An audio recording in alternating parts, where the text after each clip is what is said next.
Hello everybody, my name is Anthony Dura Jr. I am known as the Comic Surfer, and I'm a contributing writer to Fanboy Factor, and I'm here with the current Amazing Spider-Man writer, Zeb Wells. Hello everybody. So, one of the first questions I want to ask, as a writer, how do you maintain your skills in this craft and within this field? And what is it that you usually do when you begin writing a series or a book?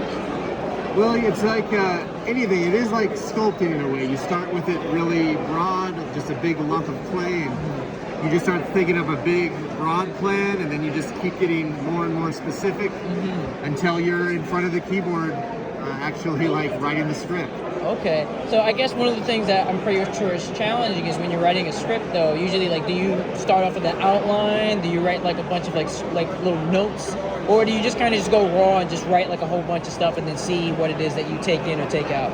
So I have a whiteboard with 20 squares on it to represent the 20 pages, and so I'll get out and then I can write and erase. But I am mapping out exactly what the comic is. So then, when I go to write the actual pages, I'll get a piece of paper and draw I write 3 pages at a time. Nice. And then I get a little more specific and actually like figure out how many panels are on the page and make it make sense in my head. And then I go to script after that. Okay, second question for Mr. Zeb Wells. So now that you've, talked about your writing process, what is it like when it comes to getting it past editorial? Like, what's it like working with an editor, and how do you preserve some of the stuff that you've written in the raw elements that ends up in the final stages of the book? Well, yeah, you send it to an editor, and it always helps if you trust your editor. And me and Nick Lowe have worked together for a long time.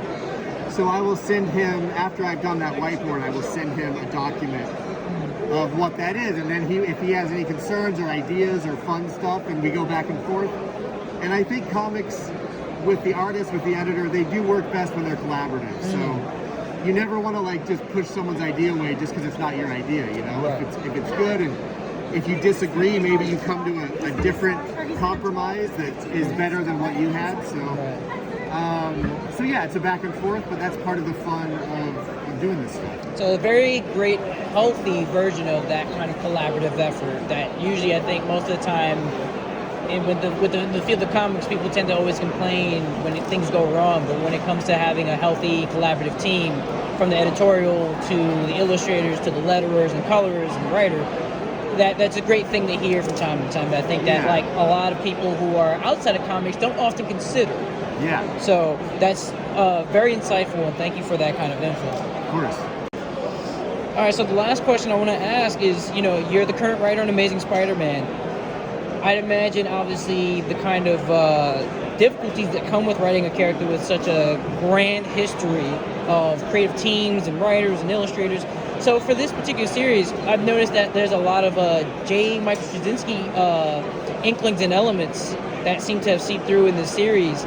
When writing this book, what were some of the, back-end catalog that you wanted to, go back and kind of expand upon that maybe not many others kind of considered expanding upon in their runs? Well, I did look back at the stuff that just affected me as a kid when I was reading this stuff and a young adult, and so that's why Tombstone showed up, because those Sal Buscema issues were super, and Jerry Conway issues were they were super creepy to me when I was a kid, and I think, because, you deal with bullies growing up, and Tombstone was just a bully. Right. And so it was just you could relate to that, and it was in not a fun way. It was like, oh, this is a scary guy. I hate this guy. And then going back and just trying to recontextualize that character. And then, I think we all just take everything that we've read growing up, and it somehow gets thrown in a blender and comes out as something else. So interesting. Wanted to do that, but didn't want to try to ape anything necessarily. Okay. So now I have to ask, because you've pretty much also recontextualized the Vulture into being a much more vicious antagonist for Spider-Man compared to previous iterations of him. What made you want to try to tackle the Vulture as a particular villain for Spider-Man to face off?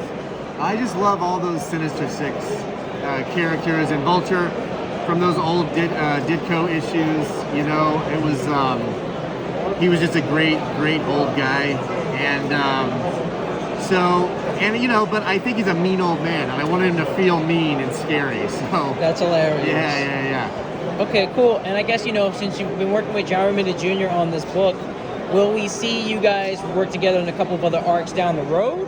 Yeah, he's the main artist on the book. He will, you know, but because it comes out twice a month, it's, you know, he needs to take breaks here and there, catch up on other arcs. So we're getting as many issues out of him as humanly possible. Love working with him. Just a dream come true. Every day I get pages is incredible. I can imagine, obviously, because of his work on Spider-Man in previous runs in the 90s and in the early 2000s with J. Michael Straczynski. So that was he always your first choice when it came to writing this book? Oh yeah, absolutely. Like a chance to work with him on anything, never would turn that down. Yeah, Awesome. He's the best. Well, I have to say, Mr. Wells, thank you for your time, and thank you for pretty much taking the time with me to talk about, you know, your craft as a writer and on Amazing Spider-Man. You got it, Anthony. Thanks for coming by. Thank you.